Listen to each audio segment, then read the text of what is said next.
नमस्कार साथियों, कैसे हैं आप लोग।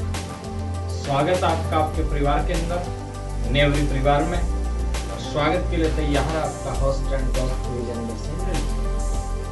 साथियों, आज का पार्ट 4 शुरू करने से पहले अपन लोग पिछली क्लास के अंदर जो चैलेंज प्रश्न दिए थे उनके ऊपर एक छोटी सी नजर डालते। चैलेंज प्रश्न में एक प्रश्न ये था कि जब नसीराबाद से विद्रोही जा रहे थे दिल्ली की, तो उनका पीछा किन अंग्रेज अधिकारियों ने किया।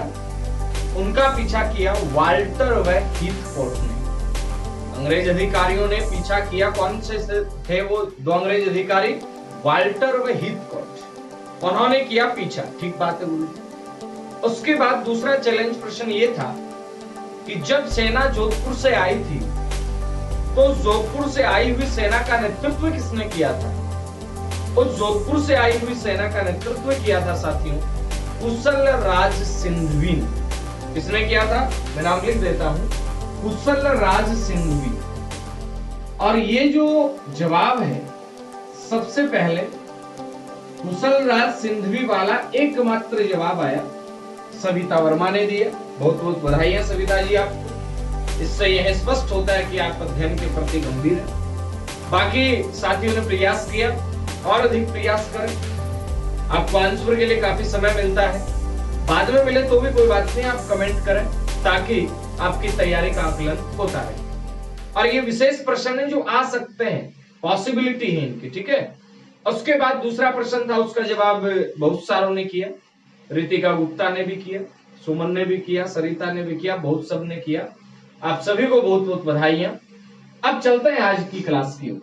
साथियों, अपन ने 1857 की क्रांति के 3 भाग पढ़ लिए हैं। जो आज पहली बार इस वीडियो को देख रहे हैं, वो आपसे रिक्वेस्ट है हर्टली कि आप पहले उन भाग को देखें ताकि आगे की कहानी समझ में आ सके। साथियों, पहले भाग के अंदर अपन ने 1857 की क्रांति के क्या कारण थे, क्यों हुई, इन सभी बातों की चर्चा की। पार्ट सेकंड के अंदर अपन ने सैनिक छावनियों की बातें की, कहां है, और पॉलिटिकल एजेंट और अदर जो ऑफिसर्स थे वो कौन कौन थे उस समय, उनकी बात की। और तीसरी क्लास के अंदर अपन ने नीमच और नसीराबाद, इन दोनों में विद्रोह कैसे होता है, क्यों होता है, क्या आगे की कहानियां बनती हैं, उनको देखा। तो हो जाइए तैयार। आज अपन पढ़ने वाले हैं कि अपने राजस्थान के अंदर क्रांति का एक महत्वपूर्ण केंद्र, जिसे अपन कहते हैं एरिनपुरा। तो साथियों, जैसा कि मैंने आपको पहले बताया, आज अपन क्या पढ़ने वाले, एरिनपुरा में विद्रोह कैसे होता है, इसकी अपन लोग चर्चा करें। ध्यान देंगे आप लोग, एरिनपुरा का विद्रोह पढ़ने से पहले एक बार के लिए आप ये थोड़ी सी मानचित्र पे स्थिति है, इसको देखने का प्रयास करेंगे। मैं लो पूरा एक बार, यहां पे एरिनपुरा, ठीक है, ये आपका पूरा का पूरा मारवाड़ वाला क्षेत्र, जोधपुर रियासत वाला। और यहां पे मेरे प्यारे साथियों माउंट आबू, ठीक है, ठीक है जी। एरिनपुरा में मित्रों एक सैनिक टुकड़ी रहा करती थी, इसी एरिनपुरा के अंदर। और एरिनपुरा में जो सैनिक टुकड़ी थी, कहां थी, एरिनपुरा के। और सैनिक टुकड़ी का नाम था साथियों जोधपुर लीजियन। सीधा सा प्रश्न बनेगा कि जोधपुर लीजियन है, ये कहां तैनात थी सैनिक टुकड़ी, ये एरिनपुरा में तैनात थी। और जोधपुर लीजियन की प्यारे मित्रों स्थापना होती है 1835 में।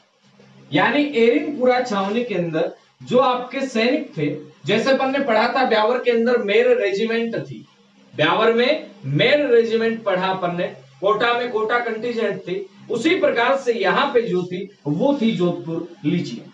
अब प्यारे साथियों, होता क्या है, इस जोधपुर लीजियन को प्रशिक्षण के लिए, जोधपुर लीजियन को ये बातें साथियों अगस्त 1857 की, कब की है बातें, अगस्त 1857 की। इस जोधपुर लीजियन की सैनिक टुकड़ी को प्रशिक्षण के लिए भेज दिया जाता है प्यारे साथियों माउंट आबू में। ठीक है, भेज दिया, कोई दिक्कत नहीं। और माउंट आबू में इनकी ट्रेनिंग चल रही थी। विद्रोह क्या माउंट आबू से होगा या आयरनपुरा से होगा, ये तो देखिए आप आगे की कहानी में। इनकी ट्रेनिंग चल रही थी और सैनिक जो थे वहां तक ये समाचार पहुंच चुके थे कि भारत के अंदर क्रांति का सूत्रपात हो चुका है। मेरठ के अंदर क्रांति प्रारंभ हो चुकी है, मेरठ के बाद में नसीराबाद के अंदर क्रांति हो चुकी है, उसके बाद में नीमच के अंदर क्रांति हो चुकी है। चूंकि उन बातों को 2 महीने हो चुके थे, तो लगभग सभी सैनिकों को इस बात का पता था कि भारत में क्रांति का सूत्रपात हो गया है और क्रांति आगे बढ़ रही है। प्यारे साथियों, जब इन सैनिकों को इस बात का पता था, इसी बीच अंग्रेज एक काम और कर देते। क्यों कर देते हैं, सुनिए।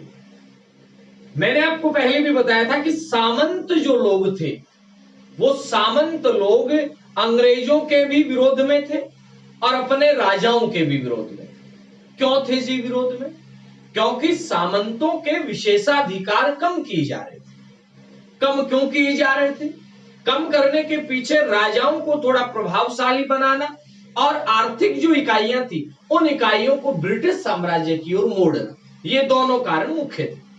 अब मेरे प्यारे साथियों, यहां का एक ठाकुर था, उस ठाकुर के विद्रोह को दबाने के लिए इन सैनिकों की नियुक्ति की जाती है। रीवा का ठाकुर था, उस रीवा के ठाकुर के विद्रोह को दबाने के लिए इन जोधपुर लीजेन के सैनिकों को भेजा जाता है 18 अगस्त को। कितनी अगस्त को जी? 18 अगस्त को। चलो कोई बात नहीं, भेज दिया।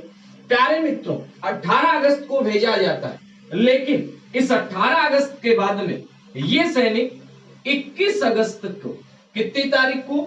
21 अगस्त को, गौर करना मेरी बात के ऊपर, यानी प्रश्न सीधा सा बनेगा कि माउंट आबू में विद्रोह है कब होता है? तो प्यारे दोस्तों, माउंट आबू में जो विद्रोह की शुरुआत है वो 21 अगस्त को हो जाती है।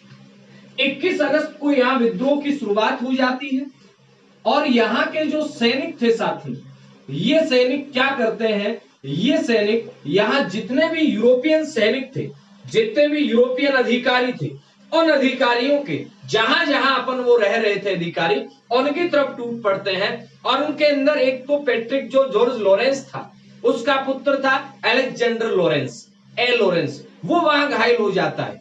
यहाँ सिरोही का जो कमांडेंट था, माउंट आबू के अंदर ही रहता था, हल, वो यहाँ पे क्या हो जाता है? घायल हो जाता है। अब बाकी जो अंग्रेज अधिकारी थे वो यहाँ से अस्त व्यस्त होकर के और भाग जाते हैं।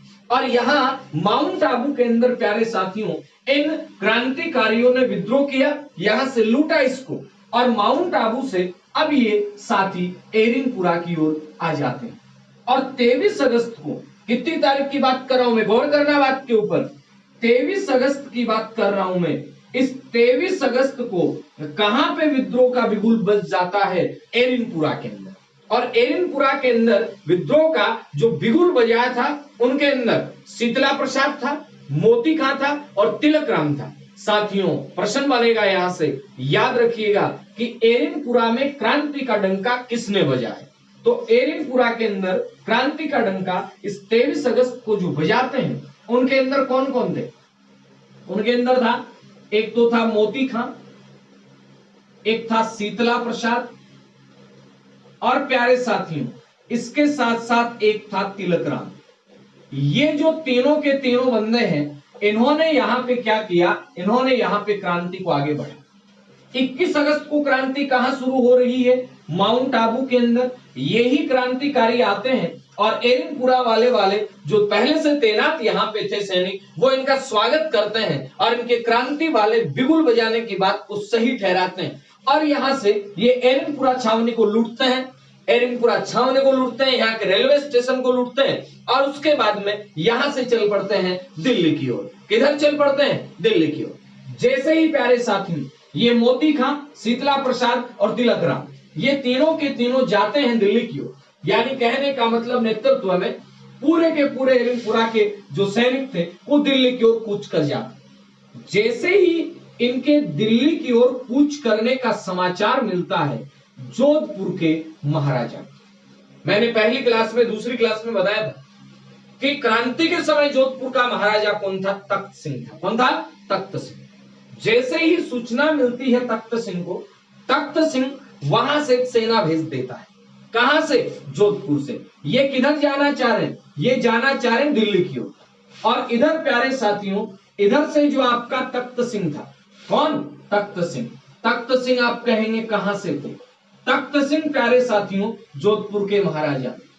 और जोधपुर के जो महाराजा थे तख्त सिंह, ये क्या करते हैं? ये सेना भेज देते हैं। किसके नेतृत्व में? ये सेना भेज देते हैं ओनाड सिंह के नेतृत्व में। किसके नेतृत्व में सेना भेज दी जाती है? ओनाड सिंह के नेतृत्व में सेना भेज दी जाती है। प्यारे साथियों सुनना, ये जैसे ही दिल्ली की ओर कूच कर रहे थे, रास्ते के अंदर यहाँ पे ये पाली क्षेत्र से जैसे ही निकल रहे थे, यहाँ एक ठिकाना था प्यारे साथियों, उस ठिकाने का नाम था अव्वा। क्या नाम था उस ठिकाने का? अव्वा। और अव्वा ठिकाने का जो ठाकुर था, अब वो था ठाकुर कुशाल सिंह चंपावत। 1857 की क्रांति का वो चेहरा जो आज तक भी याद किया जाता है, ठाकुर कुशाल सिंह चंपावत। अब प्यारे मित्रों होता क्या? ठाकुर कुशाल सिंह चंपावत ये सामंत था। कहां का सामंत था? अव्वा ठिकाने का सामंत था। इधर से क्रांतिकारी जा रहे थे। जैसे ही ठाकुर साहब को पता चलता है कि क्रांतिकारी आ रहे हैं, और ठाकुर साहब इन क्रांतिकारियों को क्या कर लेते हैं? इन क्रांतिकारियों को शरण दे देते हैं। मित्रों गौर करना, प्रश्न बना कि क्रांतिकारियों को ठाकुर कुशाल सिंह ने शरण क्यों दी? ठाकुर कुशाल सिंह ने शरण इसलिए दी क्योंकि ठाकुर कुशाल सिंह अंग्रेजों का भी विरोधी था और तख्त सिंह का भी विरोधी था। आप कहेंगे ऐसा क्यों?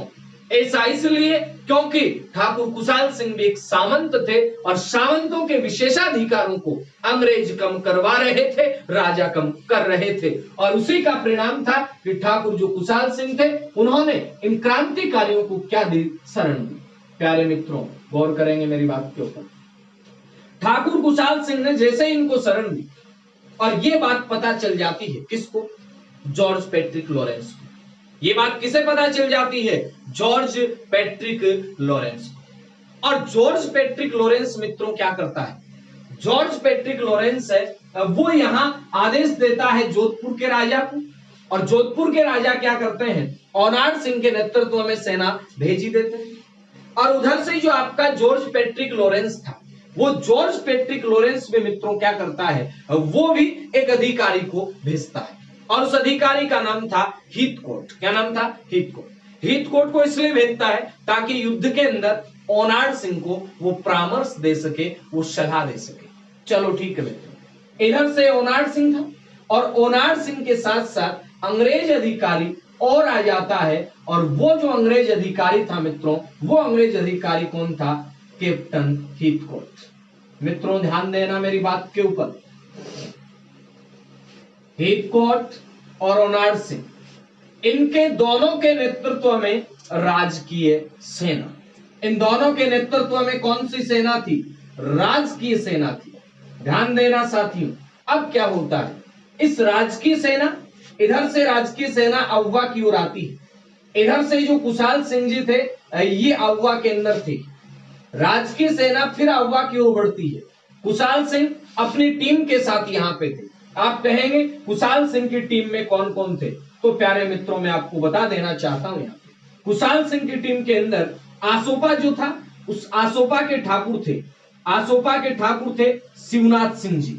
कुशाल सिंह की टीम में आसोपा के ठाकुर थे शिवनाथ सिंह जी। कुशाल सिंह की टीम के अंदर ही आलनियावास नाम का एक ठिकाना था। उस आलनियावास ठिकाने के जो ठाकुर थे मित्रों, वो थे अजीत सिंह जी। आलनियावास के जो ठाकुर थे वो कौन थे? अजीत सिंह जी। उसके बाद प्यारे मित्रों याद रखना है, आसोपा के ठाकुर कौन थे? शिवनाथ सिंह जी। आलनियावास के ठाकुर कौन थे? आपके अजीत सिंह जी। और गुल्लर नाम का एक ठिकाना था, उस गुल्लर ठिकाने के जो शासक थे वो थे बिशन सिंह जी। प्यारे मित्रों क्या होता है जरा गौर करें। शिवनाथ सिंह जी कहाँ के थे? शिवनाथ सिंह जी आसोपा के थे, आलनियावास के अजीत सिंह जी थे, गुल्लर के बिशन सिंह जी थे। इनके अलावा प्यारे मित्रों और भी बहुत सारे ठिकाने थे, चाहे अपन बात करें लांबिया की, चाहे अपन बात करें दांता की, चाहे अपन बात करें राणावास की, चाहे अपन बात कर ले सलूम्बर की, चाहे अपन बात कर ले रूपनगर की, चाहे अपन बात कर ले लासानी की। यानी ये बहुत सारे ठिकाने थे चाहे अपन बात कर लें आपका राजावास की, चाहे अपन बात कर लें रूपावास की, यानी ये बहुत सारे ठिकाने थे मित्रों। और ये सारे के सारे ठिकाने थे क्योंकि मैंने पहले ही बता दिया, सामंत जितने भी थे वो विरोध में थे किसके?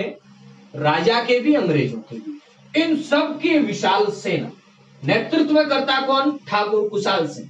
उधर से नेतृत्व करता कौन? ओनाड सिंह था। उधर से नेतृत्व करता कौन था? ओनाड सिंह था। साथ के अंदर जो अंग्रेज अधिकारी था मित्रों, वो कौन था? कैप्टन हिटकोर्ट था। हालांकि ओनाड सिंह के साथ में वो जो आपका कुशल राज सिंघवी वो भी था, उसके साथ में आपका विजयमल मेहता भी था, रायमल मेहता भी था, लेकिन मुख्य आपको याद रखना है ओनाड सिंह। अब मित्रों क्या होता है, ऐसा करते करते ये अगस्त की बात थी, सितंबर आ गए। 8 सितंबर 1857 को प्यारे मित्रों बिथोड़ा नाम की एक जगह है। कौन सी जगह है? बिथोड़ा नाम की जगह। और इस बिथोड़ा नाम की जगह के ऊपर युद्ध होता है। ध्यान देंगे यहाँ पे दोस्तों, इस युद्ध के अंदर जो राजकीय सेना थी, उस राजकीय सेना के बिल्कुल से अपन कहें छक्के छुड़ा दिए जाते हैं। दोनों तरफ से गोले बरसाए जाते हैं, दोनों तरफ से तोपें चलती हैं, गोलियां चलाई जाती हैं। और उसका परिणाम क्या था? परिणाम ये था, क्योंकि इधर कुशाल सिंह चंपावत के साथ क्रांतिकारी भी थे। आसोपा के ठाकर शिवनाथ सिंह जी थे, आंगनी आवास के ठाकर अजीत सिंह जी, गुलर के ठाकर बिशन सिंह जी, लांबिया दांता, राडावा, सलूम्बर, रूपनगर, लासानी, राजावास, रूपवास, यानी बहुत सारे ठिकानों के शासक थे। और परिणाम क्या होता है साथियों? 8 सितंबर 1857 के इस बिथोड़ा के युद्ध में अंग्रेजों की हार हो जाती है। साथियों गौर करना मेरी बात के ऊपर, यानी प्रश्न बनेगा बिथोड़ा के युद्ध में किसकी हार हुई? तो अपना उत्तर आएगा बिथोड़ा का जो युद्ध था उसमें राजकीय सेना की क्या हो जाती है? हार हो जाती है। और इस हार के साथ साथ जो ओनाड सिंह था, ये ओनाड सिंह मृत्यु को प्राप्त होता है। याद रखेंगे आप बात को कि ओनाड सिंह की क्या हो जाती है मित्रों? ओनाड सिंह की मृत्यु हो जाती है। कैप्टन हिटकोर्ट जो था, जो आपका कुशल राज सिंघवी था, जो आपका विजयमल मेहता था, जो आपका राजमल मेहता था, ये सारे के सारे मैदान से भाग जाते हैं और कुशाल सिंह चंपावत की सेना की क्या हो जाती है? जीत। प्रश्न बना बिथोड़ा का युद्ध कब लड़ा गया? 8 सितंबर 1857 को। किस किस के बीच लड़ा गया? तो अपना उत्तर आएगा ओनाड सिंह और कैप्टन हिटकोर्ट के नेतृत्व वाली राजकीय सेना और क्रांतिकारियों की सेना के बीच में। जीत किसकी होती है? जीत होती है क्रांतिकारियों की सेना की, कुशाल सिंह चंपावत की सेना की। बात करें सभी ठिकानेदारों की सेना की। तो साथियों ये बिथोड़ा का युद्ध है। एक बार जरा आप इसका स्क्रीनशॉट ले लीजिए, फिर आगे चलते हैं अपन, ठीक है? शाबाश बेटा।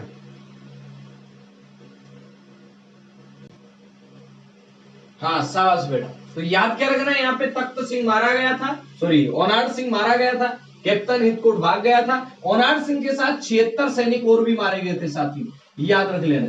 अब चले आगे की ओर चलते हैं। अब क्या होता है, ये तो 8 सितंबर का युद्ध था। 8 सितंबर के इस युद्ध के बाद में प्यारे साथियों अब बात जैसे ही पहुंचती है पैट्रिक लॉरेंस के पास। पैट्रिक लॉरेंस क्या करता है? पैट्रिक लॉरेंस अजमेर से खुद सेना लेकर के आ जाता है। पैट्रिक लॉरेंस जो है वो अजमेर से खुद क्या करता है? सेना लेकर के आ जाता है। अजमेर से जैसे ही पैट्रिक लॉरेंस सेना लेकर के आता है, उसी का समाचार मिलता है जोधपुर के पॉलिटिकल एजेंट मैकमोसन। ध्यान देना साथियों, ये 8 सितंबर की बात थी। 8 सितंबर को बिथोड़ा का युद्ध हो गया। अब बातें जैसे ही सूचना मिलती है, सूचना प्राप्त, किसे मिली सूचना? एजीजी। कौन था AGG? Patrick Lawrence. Patrick Lawrence कहां रह रहा था? पैट्रिक लॉरेंस रह रहा था अजमेर के अंदर। और ये क्या करता है मित्रों? अजमेर से अपनी सेना लेकर के और पहुंच जाता है आउवा की। कहां पहुंचता है? आउवा। ठीक साथी, आउवा के अंदर पहले से कौन तैनात थे? आउवा के अंदर पहले से तैनात थे कुशाल सिंह। आउवा में पहले से कौन तैनात थे? कुशाल सिंह और उनकी टीम। उनकी टीम में भी बताया आपको, गुलर के ठाकुर थे, आलनिया के ठाकुर थे, असोपा के ठाकुर थे, बाकी ठिकानों के ठाकुर थे और साथ के अंदर क्रांतिकारी सेना। इधर से पैट्रिक लॉरेंस पहुंचता है साथी। और पैट्रिक जो लॉरेंस है ये पैट्रिक लॉरेंस क्या करता है, ये पैट्रिक लॉरेंस अपनी राजकीय सेना के साथ में, अपनी राजकीय सेना के साथ में 18 सितंबर को, ध्यान देना प्यारे मित्रों, 18 सितंबर 1857 की बात है। 18 सितंबर 1857 को ये यहां पे क्या करता है, आक्रमण करता है। आक्रमण करता है, ये जहां पे ठहरा था प्यारे मित्रों, उसे कहा जाता है चेलावास, और उसी चेलावास नाम के ग्राम के आधार पर इस युद्ध को ही नाम दे दिया जाता है चेलावास का युद्ध। कौन सा युद्ध नाम दिया गया, चेलावास का युद्ध। चूंकि यह युद्ध था, इसका नेतृत्व पैट्रिक लॉरेंस कर रहा था और युद्ध चल रहा था। इसी बीच समाचार मिल जाता है मैक मॉसन को, जो जोधपुर का पॉलिटिकल एजेंट था, और प्यारे मित्रों मैक मॉसन है, ये भी यहां पे पहुंच जाता है। मैक मॉसन कहां का पॉलिटिकल एजेंट था, तो अपना उत्तर बनेगा मैक मॉसन पॉलिटिकल एजेंट था जोधपुर का।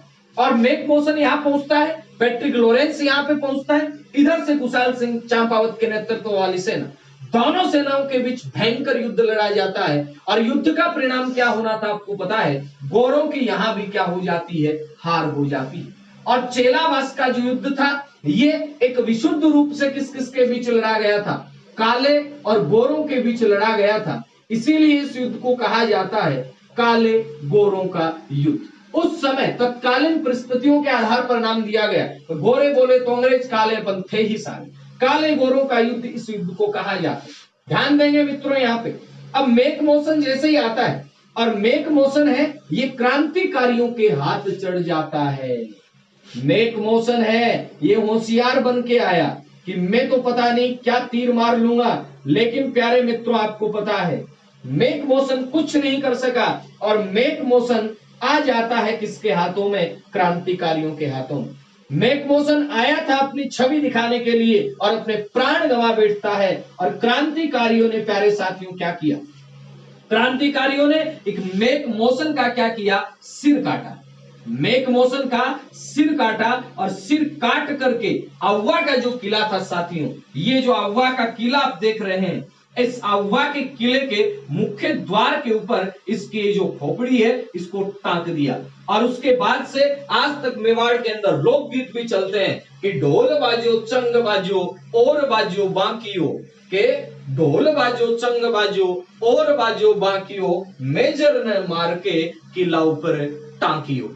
इसको टांक दिया जाता है किले के ऊपर, ताकि और कोई अंग्रेज अधिकारी दुस्साहस नहीं कर सके इधर आक्रमण करने का। प्यारे साथियों मैक मॉसन मारा गया, पैट्रिक लॉरेंस यहां से दबे पांव भाग गया।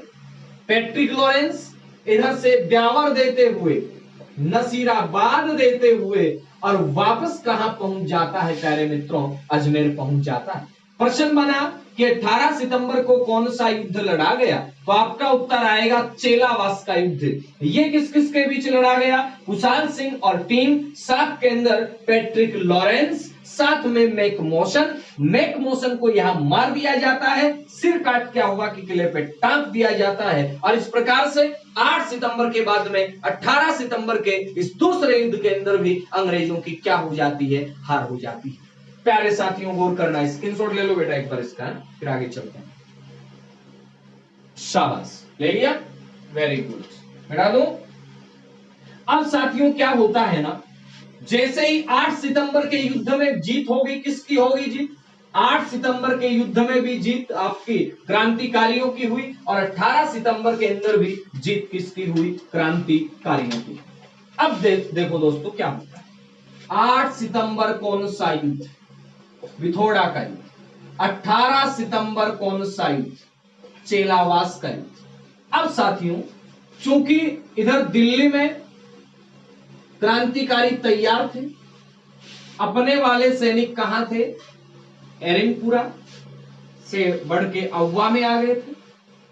अब साथियों होता क्या है, इधर दिल्ली से एक समाचार पहुंचाया जाता है, दिल्ली से एक संदेशवाहक भेजा जाता है, और वो संदेशवाहक आकर के और संदेशा सुनाता है अव्वा के कि भाई साहब आपको वहां बुला रहे, वहां चलिए।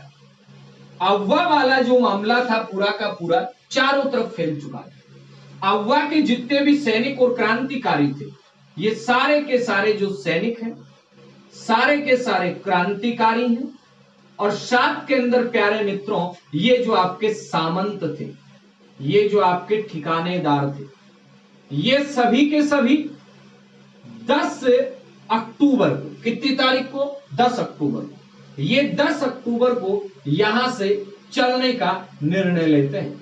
10 अक्टूबर 1857 किधर रवानगी ले लेते हैं प्यारे साथियों, ये दिल्ली थोड़ी दूर बना देता हूं मैं, यहां है ना, दिल्ली दूर है क्या, ये मैंने दिल्ली बनाया। अब 10 अक्टूबर को ये दिल्ली की ओर चल पड़ते हैं और एक नारा लगाते हैं प्यारे मित्रों, याद रखना, प्रश्न बनेगा यहां से कि चलो दिल्ली,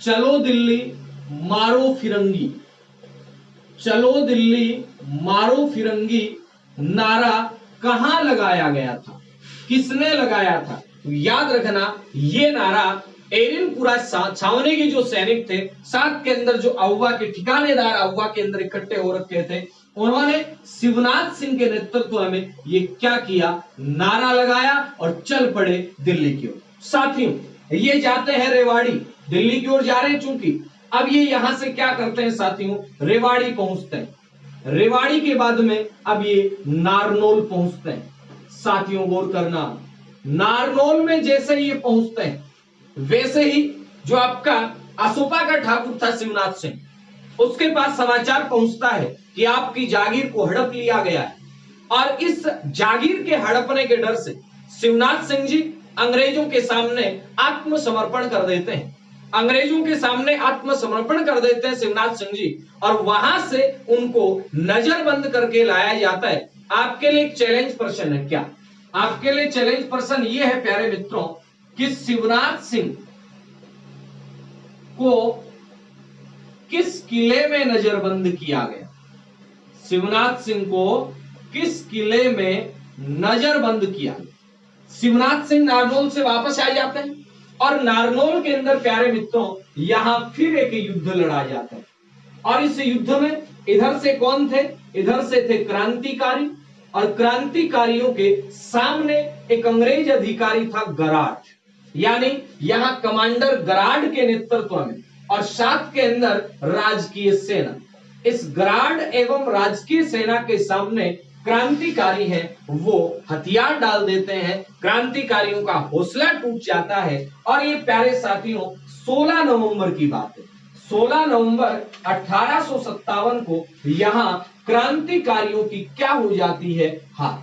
प्रश्न बनेगा कि 1857 के अंदर 16 नवंबर 1857 को क्रांतिकारियों की नारनौल में क्या हो जाती है, हार हो जाती है। इधर से क्रांतिकारियों का नारनौल में हारना, दिल्ली के अंदर अंग्रेजों का विजित होना, ये दोनों ही परिस्थितियां अव्वा के ठिकानेदार कुशाल सिंह के लिए कोई मुश्किल से कम नहीं थी, क्योंकि कुशाल सिंह इनके साथ नारनौल की तरफ नहीं गए थे, वो अपने किले को यहां मजबूत कर रहे थे, किलाबंदी कर रहे थे। प्यारे मित्रों गौर करें, इसमें आप स्क्रीनशॉट ले या फटाक से इसका है, यहां चलो दिल्ली मारो फिरंगी का नारा लगाया, जैसे सैनिक आगे पहुंचे 16 नवंबर 1857 को नारनौल के अंदर गराड के नेतृत्व में राजकीय सेना की क्या होती है, जीत होती है। इस जीत के साथ ही एक आपका टर्निंग पॉइंट बन जाता है और ये सैनिक दिल्ली नहीं पहुंच पाते हैं, दिल्ली के अंदर भी राजकीय सेना की क्या हो जाती है साथियों, जीत हो जाती है। अब जरा गौर करें, यहां क्या है, यहां है जी अव्वा, और अव्वा के ठाकुर साहब कौन है, कुशाल सिंह, कुशाल सिंह चंपावत, ठीक।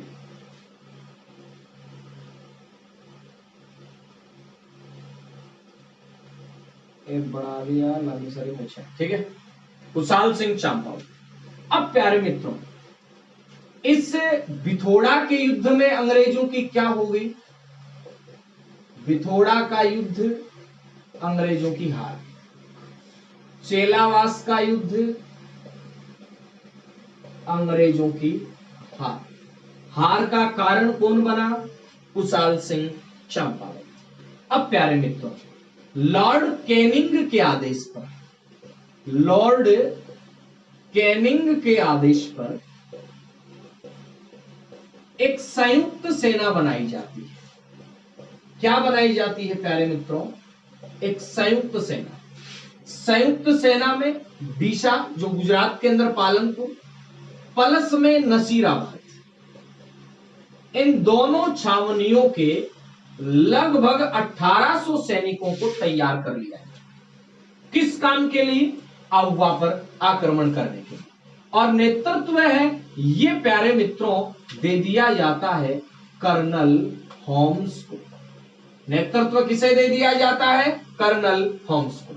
इधर से साथ के अंदर जोधपुर की सेना थी। साथ में कहां की सेना थी? याद रखेंगे, जोधपुर। जोधपुर की सेना थी और जोधपुर की सेना का जो नेतृत्व था प्यारे साथियों, वो था जोशी हंसराज के पास। ये मैं नए नए नाम क्यों निकाल के ला रहा हूं? ये इसलिए निकाल के ला रहा हूं, क्या पता बाई चांस प्रश्न आए तो अपन तैयार। अब प्यारे मित्रों क्या होता है, इधर से ये सेना आक्रमण करती है। किधर? अववा। गुरुजी कितनी तारीख को आक्रमण होता है? तो मेरे प्यारे मित्रों ये आक्रमण होता है 20 जनवरी 1858। कितनी तारीख को आक्रमण होता है? 20 जनवरी 1858। आक्रमण हुआ किले के अंदर। कुशाल सिंह चंपावत ने 3 दिन तक, कितने दिन तक? 3 दिन तक यहां पे लगातार मुकाबला किया। लेकिन जब कुशाल सिंह चंपावत को लगा कि अब है हमें किला छोड़ देना चाहिए, तो 23 जनवरी 1858 को कुशाल सिंह किले की रक्षा का भार, किसकी रक्षा का भार? किले की रक्षा का भार पृथ्वी सिंह को सौंपकर, किसे सौंपकर भाई? पृथ्वी सिंह को सौंपकर और मेवाड़ की ओर चले जाते हैं। किधर चले जाते हैं? मेवाड़ की ओर। और मेवाड़ में प्यारे मित्रों याद रखना, कोठारिया के जोध सिंह, कोठारिया के कौन साहब हैं? जोध सिंह। कोठारिया के जोध सिंह हैं, वो कुशाल सिंह जी को क्या देते हैं? सर। कुशाल सिंह का जाना हुआ, देखेंगे इधर, कुशाल सिंह का जाना हुआ और इधर से अववा के ऊपर इस अंग्रेजों की सेना ने क्या कर दिया प्यारे मित्रों? आक्रमण। लगभग 6 दिन तक पृथ्वी सिंह है ये इस किले को चारों तरफ से सुरक्षित रखते हैं। लेकिन अंत में क्या होना था? विश्वासघात से ही हमने सारे युद्ध हारे, धोखे से हमने सारे युद्ध हारे। और किलेदार जो था, उस किलेदार को अंग्रेज सेना अपनी ओर मिला लेती है। किले के द्वार खोल दिए जाते हैं और द्वार खोलने का क्या परिणाम था? यहां पर अववा के किले के ऊपर अब अधिकार हो जाता है प्यारे मित्रों। किसका अधिकार हो जाता? अंग्रेजों का। अंग्रेजों ने यहाँ काफी लूटपाट की और यहां से एक माता की मूर्ति, यानी यहाँ काफी लूटपाट करते हैं। लूटपाट करने के बाद में यहां से एक माता की मूर्ति भी ले जाते हैं। जितने भी देवालय थे उनको तोड़ दिया जाता है। अब आप कहेंगे माता की मूर्ति कहां ले गए? माता की मूर्ति ले गए कहां पे? अजमेर के अंदर, वर्तमान में बांगड़ संग्रहालय पाली के अंदर। और ये जो माता है इसे कहा जाता है प्यारे मित्रों सुगाली माता। प्रश्न बनेगा, क्या बनेगा प्रश्न? प्रश्न ये कि 1857 की क्रांति की देवी कौन सी देवी को कहा जाता है? तो प्यारे साथियों सुगाली माता। सुगाली माता का संबंध कहां से है? एरिंगपुरा से। सुगाली माता को क्या कहा जाता है? क्रांति की देवी, 10 सिर और 54 हाथों वाली देवी। सुगाली माता को क्या कहा जाता है? 10 सिर व 54 हाथों वाली देवी। कौन सी माता को कहा जाता है? सुगाली माता। देखो प्यारे मित्र, जैसे ही अववा को लूट लिया जाए, जबकि बात कर रहे थे अपन कुशाल सिंह, वो तो चले गए मेवाड़। अब कुशाल सिंह मित्रों 1860 तक, कब तक? 1860 तक यहीं रहे। 1860 तक यहीं रहे। क्रांति का दमन हो चुका था और अंग्रेजों ने यह घोषणा कर दी कि 1857 की क्रांति के समस्त क्रांतिकारियों को बिना किसी दबाव के, बिना किसी सजा के उनको रिहा किया जा रहा है अगर वो आत्मसमर्पण कर दे। इसी श्रृंखला में प्यारे मित्रों क्या होता है? इसी श्रृंखला में 8 अगस्त, कितनी अगस्त? 8 अगस्त 1860 को नीमच में, कहां की बात कर रहे हैं अपन? नीमच के अंदर, नीमच में कुशाल सिंह समर्पण कर देते हैं। यानी याद रखना है कुशाल सिंह ने आत्मसमर्पण कब किया? तो प्यारे मित्रों, आत्म जो समर्पण है, समर्पण, ये समर्पण कब किया? 8 अगस्त 1860 को। उसके बाद में समर्पण करने के बाद इनके ऊपर केस चलाया जाता है। बोले केस क्यों चलाया? समर्पण कर दिया, लेकिन तख्त सिंह को कहां बर्दाश्त होनी थी ये बात। उन्होंने कैसे जैसे करके इनके विरुद्ध एक मामला चलवाया, और मामले का परिणाम प्यारे मित्रों क्या होता है? 10 नवंबर 1860 को इन्हें बरी कर दिया जाता है। आप कहेंगे इनके लिए कौन सा आयोग बनाया गया था? तो मैं यही लिख देता हूं, एक टेलर आयोग का गठन किया गया। प्रश्न बनेगा कि टेलर आयोग का गठन कब किया गया? क्या दिखाई दे रहा है क्या यहाँ पे? टेलर आयोग का गठन किया जाता है इसी समय 1860 में, और टेलर आयोग ने इनको निर्दोष साबित किया और अंततः 25 जुलाई 1864 को इस स्वतंत्रता के पुजारी की, इस स्वाधीनता के रक्षक की उदयपुर के अंदर क्या हो जाती है? मृत्यु हो जाती है। प्यारे साथियों, याद रखना है कि कुशाल सिंह चंपावत का अंतिम समय, यानी जहां इनकी मृत्यु हुई वो कहां हुई? वो आपका उदयपुर में। आप कहेंगे जब निर्दोष ही घोषित कर दिया इनको, तो इनको अगवा में आ जाना चाहिए था। अगवा में आ जाते, लेकिन इनकी जागीर को तख्त सिंह के द्वारा हड़प लिया गया, और ठाकुर कुशाल सिंह चंपावत नहीं चाहते थे कि आम व्यक्ति की तरह वो अगवा के अंदर रहे। तो ठाकुर थे, वो सामंत थे, वो सामंत बन के रहना चाहते थे, और इन सभी सामंतों ने संघर्ष किया अपनी जागीरों को प्राप्त करने के लिए। अंततोगत्वा 1868 के अंदर कुशाल सिंह चंपावत के पुत्र देवी सिंह सहित सभी जितने भी जागीरदार थे, जितने भी सामंत थे, उन्होंने अपनी अपनी जागीरें प्राप्त कर ली, और इस प्रकार से एरनपुरा की क्रांति है, इसको अपन ने अच्छे ढंग से देखा। कैसी लगी आप लोगों को ये क्लास? अगर आप लोगों को ये क्लास अच्छी लगी तो इसे लाइक करें, कमेंट करें, सब्सक्राइब करें। एक बार बेटा स्क्रीनशॉट ले लो इसका, ठीक है? स्क्रीनशॉट ले लीजिए इसका, और मैं आपको एक प्रश्न दे देता हूं, है ना? ले लिया आपने? ठीक है। गुरुजी, अभी भी अपन ने पढ़ा कि जोधपुर में पॉलिटिकल एजेंट था, उसकी मृत्यु हो गई। तो आपका चैलेंज पर्सन एक और ये बन गया कि जोधपुर का कार्यवाहक पॉलिटिकल एजेंट किसे नियुक्त किया गया? एक प्रश्न ये, एक था शिवनाथ सिंह को किस किले में नजरबंद किया गया। क्लास है, इसको अधिक से अधिक लोगों तक पहुंचाइए। हिस्ट्री की क्लास है, क्योंकि थोड़ा सा और भी काम रहता है, ड्यूटी वगैरह भी लगी रहती है, कोरोना का कहर चल रहा है, इसलिए हिस्ट्री की क्लास प्रयास करूंगा डेली डाला जाए, लेकिन एक दिन छोड़ के एक दिन आपको हिस्ट्री की क्लास मिलती रहेगी। सभी साथियों का धन्यवाद, आभार। मिलते हैं नई क्लास के अंदर नए जोश के साथ, नए नॉलेज के साथ। जय हिंद, जय भारत।